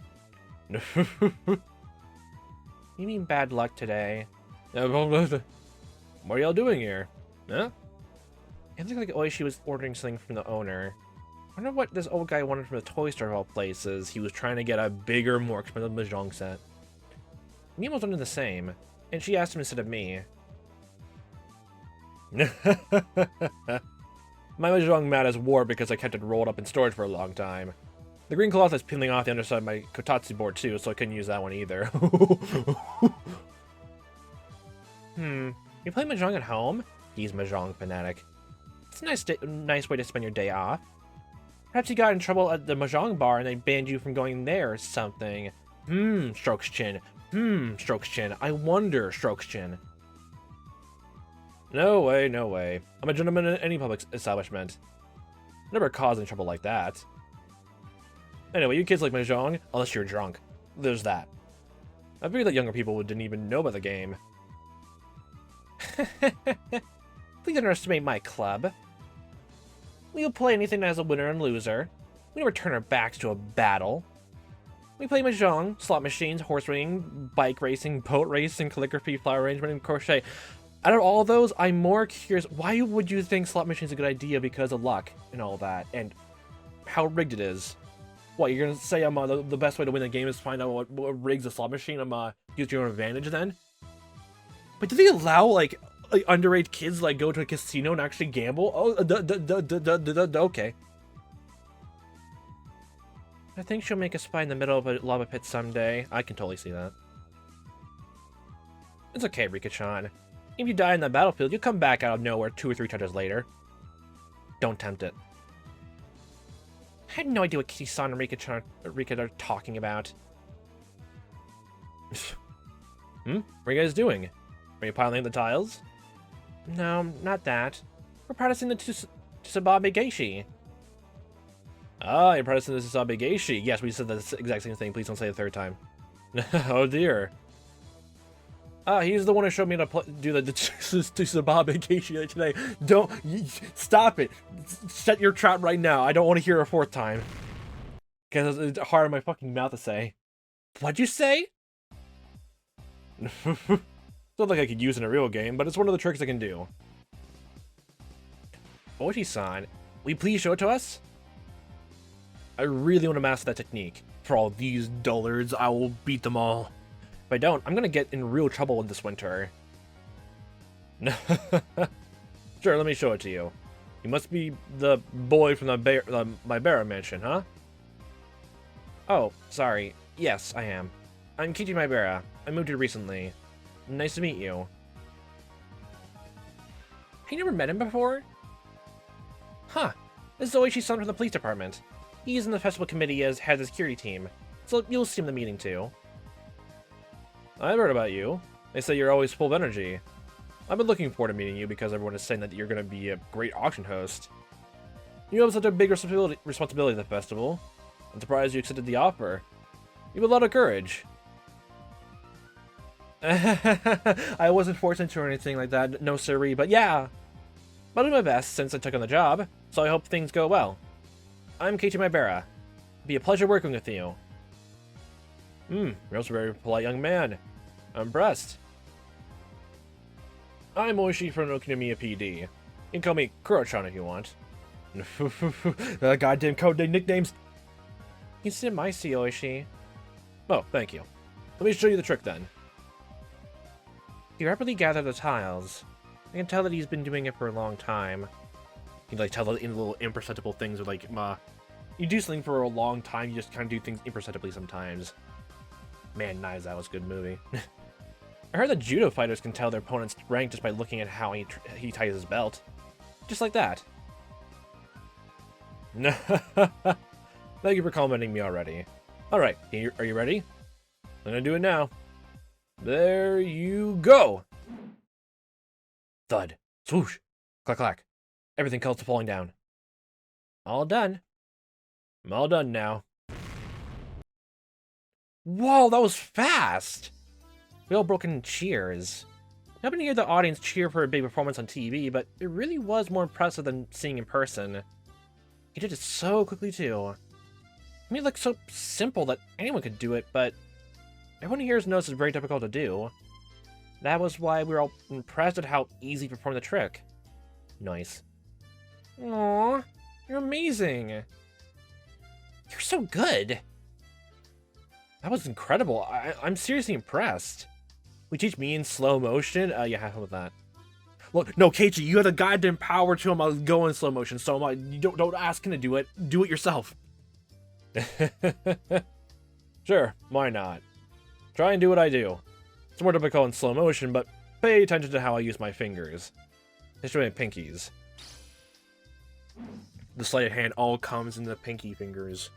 First, you go like this, right? Okay, you understand that part? Now, what comes next? Then you do it like this. No, don't lift it up. Try and think of it as sliding it forward. Don't push it. Just slightly lift it up like a hovercraft. Slightly lift it up like a hovercraft. There. Damn it! You don't need any strength. You can't make any noise, you know? You have to do it silently, like a ninja. Silently like a ninja. Okay, let me try one more time.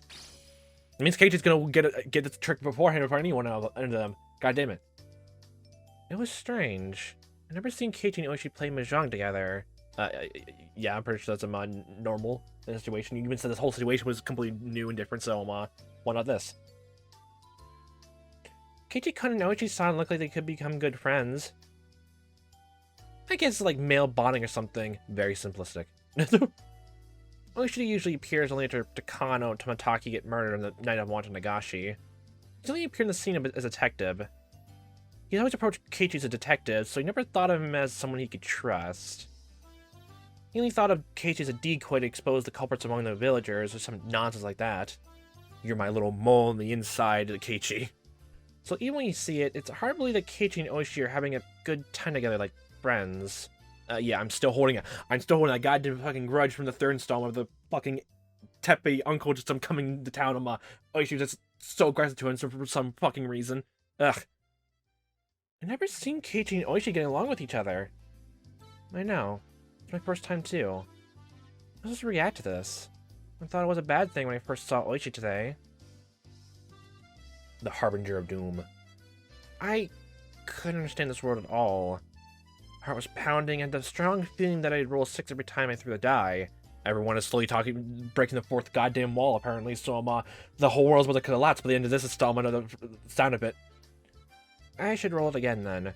I think I'll roll a 6 again, and instead it gets a 7. I'll know it before I roll it. I will roll that 6, and I'll finally defeat my deadly fate. Welcome to our store. Oh, hi again. God damn, I'm gonna have to, like, I literally gave Keiichi and Akasaka the same voice because I thought they would never meet each other in person. God damn it. Okay, then.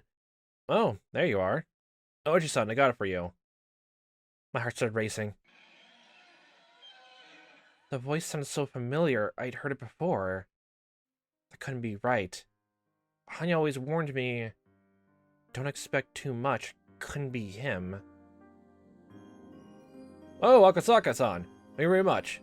Did you have any trouble finding the store? I'm sorry, I got lost. He doesn't have sprites? Are you kidding me? He has to. He has to get sprites. Well, who knows where I would be now that night's postman didn't help me. A young man was staying there.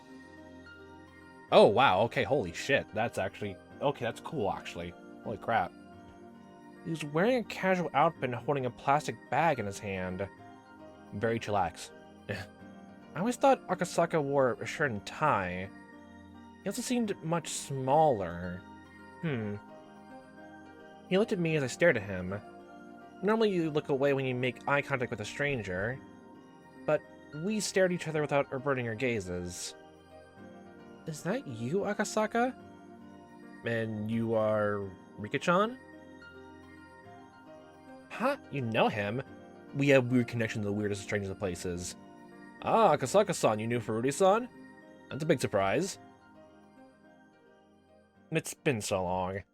You grew taller, didn't you? You seem stronger, too. This is Mamoru Akasaka. He's a detective from the Tokyo Metropolitan Public Safety Department. He sometimes shows up in Hinamizawa in 1978. He has no relation to Hinamizawa or my deadly curse, but as for the village, he's the person I trust the most. Huh.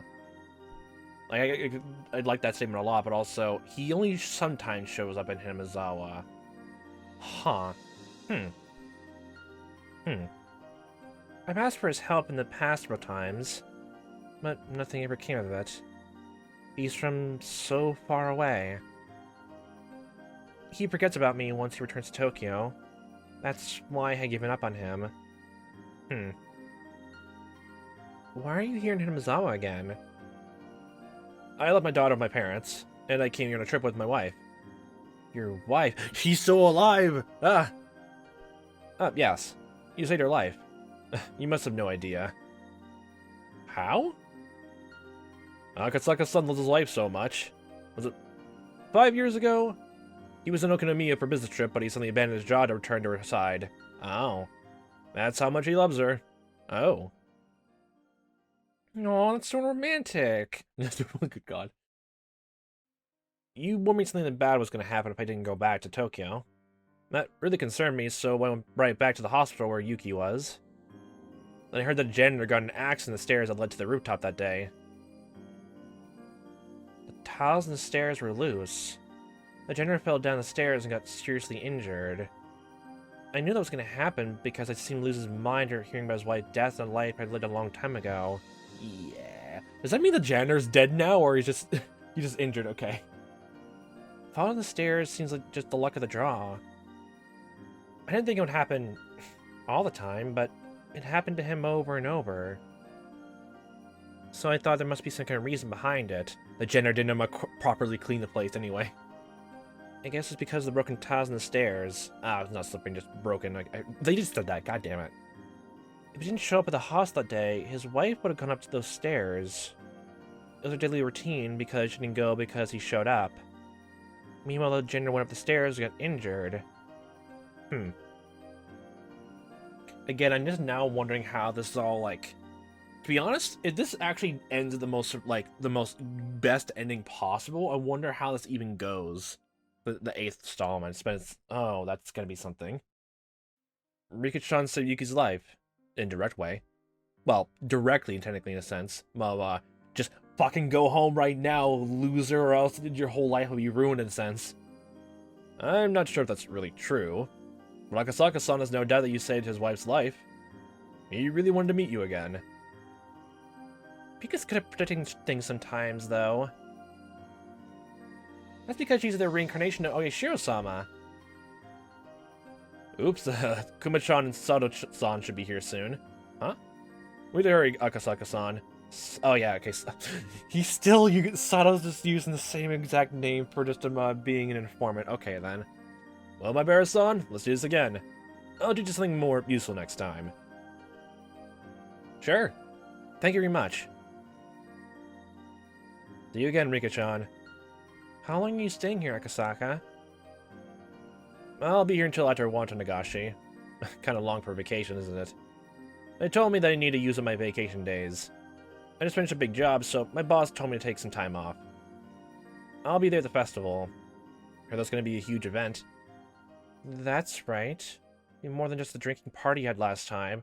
So basically, this time, he just listened to her going to go back to the wife thing, but doesn't know about her predictions then. It'll be more than just a drinking party you had last time. Agasaka-san, let's go! Come on! You saved Yuki's life. I'm gonna make it up to you one day. When the time comes, I'll lend you my strength. I'll be killed in June of 1983. It's been 5 years, and I'm stronger and more experienced. I'm different now. I'm sure I can help you. I felt like I rolled a 6 without even throwing the die. Akasaka followed Oishi and ran outside into the bright sunlight. Hanyo, does this also seem like luck to you? I don't know! It's like fate is on your side this time. Remember that day we held a club activity in this toy store? One night I refused to play the fishing game, this world started changing. My strong will is changing the path of fate. My strong will is going to change my fate. If I have a strong will, I can also change these results. We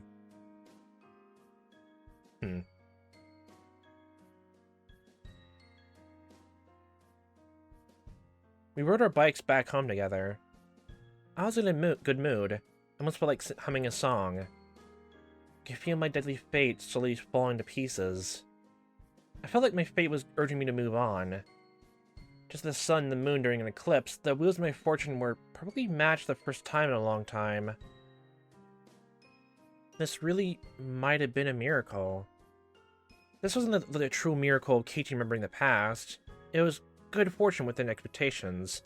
But it was arranged as well, it was enough to be considered a miracle. I can remember the last time I felt so good in June of 1983.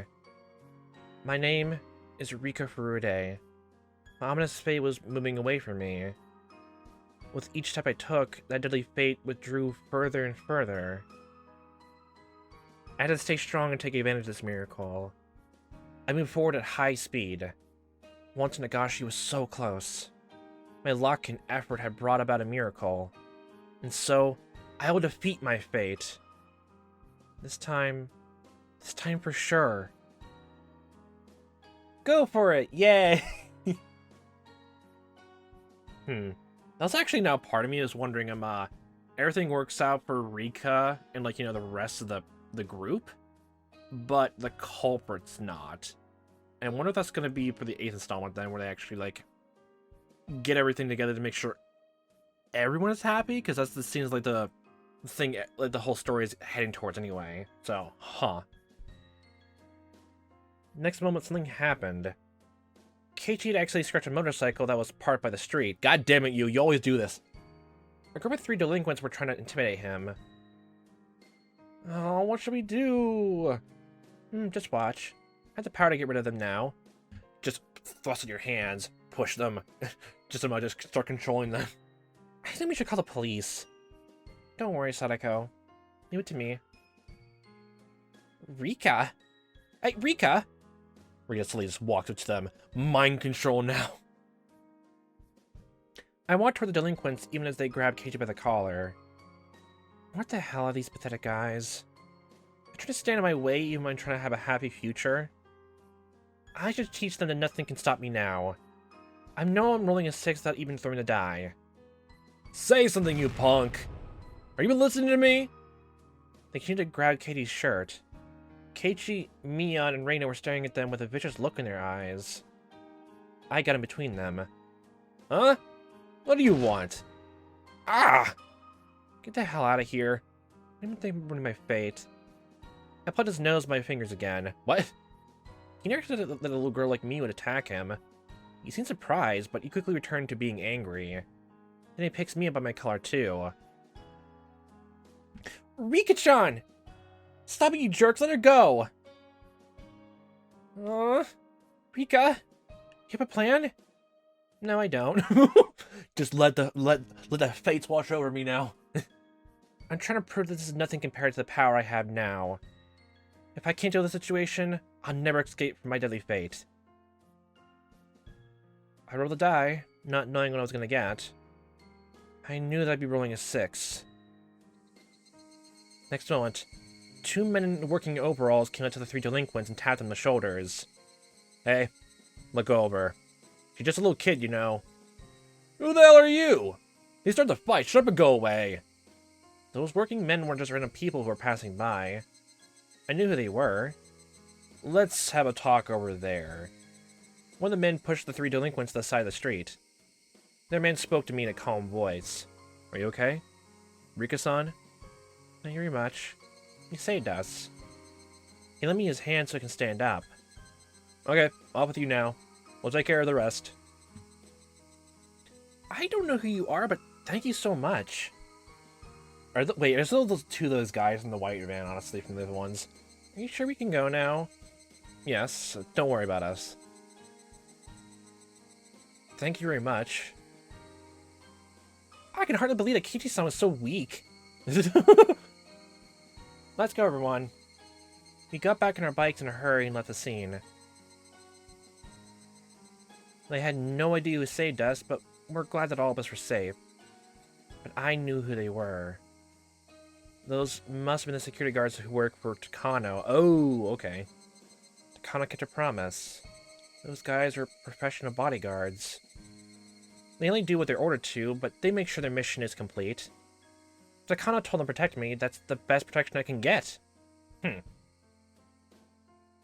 So that literally just proves that Takano's watching over. I was gonna say if that wasn't like that wasn't who that wasn't the bodyguards. I was gonna say like the fate technically hasn't really changed too much because it'd just be a repeat of what Keiichi in the other installments, honestly, with shooting a bunch of Hinamizawa residents coming that protect him, honestly. Nothing more than nothing less, but After we left the scene, a white van with 2 men in it followed us. Stalkers, go away! Nightingale reporting. Ara's moving to the safe zone. We'll continue escorting her. This is Aaron, roger that. Everything was working in my favor for the first time ever. The pedals seemed so light that day. Okay, so they're weird bodyguards then? Unless those are someone you don't recognize, then still. I felt like I could fly into the sky if I wanted to. Oh, no, hon. Just the fact that that's a thing. Those are meant to be bodyguards who are, like, undercover then. So if Rika didn't say anything to Takano, why were they here? No, why were they here? Tsume Bame Gaishi, how many years have been since that day? Achievement. Okay, that just opens a new can of worms, honestly. Why were they? Oh, hi. Oh, hi. We see your fucking face again. I see. God damn it. Here's your plane ticket. Don't be late. You'll get the rest of the money when you get there. Thanks a lot. Here, my Mia. Mamma Mia, she's back again. Thank you. I always wanted to go to Sapporo. Are you sure Hojo's suspicious of you? Oh, don't worry. He's stupid. He's got a big dick and a big attitude. That's all he's got going for him. Is that so? Next moment, they heard several cars coming toward them. Oh, this is the whole, oh, this is talking about, when, she dies, and I guess? But, way back then in the past? But, she would have died in the manhole in the third installment when, the uncle came back. I don't think Rika would have any opportunity to realize that's what causes her to, causes, Tepe to come back, so, Is this a flashback tip? The man looked out a window and saw 3 black cars screeching to a halt by the apartment building. Several intimidating men emerged from those cars. Some of them being looked up toward the window. He clearly hid himself behind the curtain. Shit, they're here! They're on to us! Run! Are you serious? But why? Come on, Mamiya! They're gonna kill you! Oh, this is definitely a flashback thing. They heard the men running up the stairs. They sounded angry. This might be that. Okay. Before the flight. So I guess there's, those moments where Rina and, Reina's dad doesn't talk to Rina, then anything happens to the uncle actually happens then. So there's a lot of interconnecting parts, which, at literally any moment, honestly, it was always going to go bad in some semblance. If Rika's already been doing this for, several hundred loops. Again. And this makes it, But I'm just wondering how it'd be, I know it's, the whole thing of, everything is turning out right in the end, but now I'm just wondering how everything would be if, everyone still had their flaws. Every character still their flaws, and, remember their old past lives and all that. If they didn't remember that, how things would end up be, a good ending, honestly. They still kept their flaws. They could still, learn, all that as the thing goes on, but they didn't remember, anything in the past. Those are their past loops. I wonder how a good ending would be for there. That's the point I was trying to get across the other episodes relating to this one, this installment. So, Okay, then. So the entire scene with Tomitake actually being on in the research committee, honestly, with working with Takano and also with Coach Erie, that could explain a few things and add some maybe motive-wise if I get thing like that. So, Well, that just technically just means that if the motive was literally for the couple who kills Tomitake and Takano is because this has something to do with the research thing, then we were never gonna figure that out until this installment anyway. In the answers arc apparently. So okay then, all right then, okay. And we never even learned anything about Sadako and Rika were technically part of the research lab guinea pig thing until this one either. So that's quite a few things we learn about in this installment nowhere else so far. So. Alright. So that could give a reason as to why Tomitake was targeted in some case, and that really is part of the motive or reason why the corporate what goes and attacks them, honestly. Or some semblance of especially those bodyguards, who technically those people in the white van, are actually watching around for bodyguarding and just keeping something safe, then why were they around? Especially in the last, especially in some that Rika was, gave up on the whole thing with Reina taking over the school, that installment, before. She didn't say anything about, those bodyguards, she didn't ask for bodyguards to be around her, so why were they there, and why did they ask about Reina in that case? They just find her suspicious because she's, going around, but even still, again, weird stranger people in an unmarked van, stranger danger, all that. So still, why are they here? And again, were they part of the... Are they part of the research thing, actually? I can kind of buy, people in the alleyway, actually, could be the bodyguards that run all the time. And maybe, in some extent, it could be those people who are, following along. They're being codenames, honestly. They also could, like, well, again, they're connected to the research facility thing that Tomitake Takano and Coach Iri are doing also. That could be why they're here. They're for Tomitake's sake and all that sense. I mean, in some cases, they technically are involved with him in some way. Oh, it's just weird. It's just weird to think about. It's so weird to think about. But I'm like, this whole entire installment was meant to be just a literal giant autopsy with everything's happening in the story. So so we're getting more into details about it. But it feels a bit weird that we're learning that, unless those are little very smaller details in the grand scheme of things, it feels weird that if those are going to be the main points of, like, motive for the culprit, then it feels weird we're learning about this so late in the story, honestly. For a story where that delineates what a question and answers arc. It just feels a tiny bit weird, actually. That feels really weird, actually, so... Okay, but it's still 2 days before the Higurashi festival. Don't know if there's gonna be another whole chapter where Rika, feels, well, this whole chapter was literally just Rika, taking the dive, and almost literally everything she has done or hinted at in other, routes and all that kind of stuff, with the loops and all that, are all coming together to make this giant, fortunate, loop and timeline. So by this point, she must feel pretty confident. So unless there's, a snag or, something else appears that we can't foresee anyway in that case, then the day before the festival, then are we just gonna go straight to the festival and see how things transpire from there? Well, it's gonna be interesting no matter how I look at it, but okay then. Whether we go to the next day or jump straight ahead to the festival day, no matter what transpires, then it's going to be very interesting. I guess we'll find out for next time. So, for Time Watches, as I am playing this, hope you see me next time, the time that may be, and I hope a fantastic day.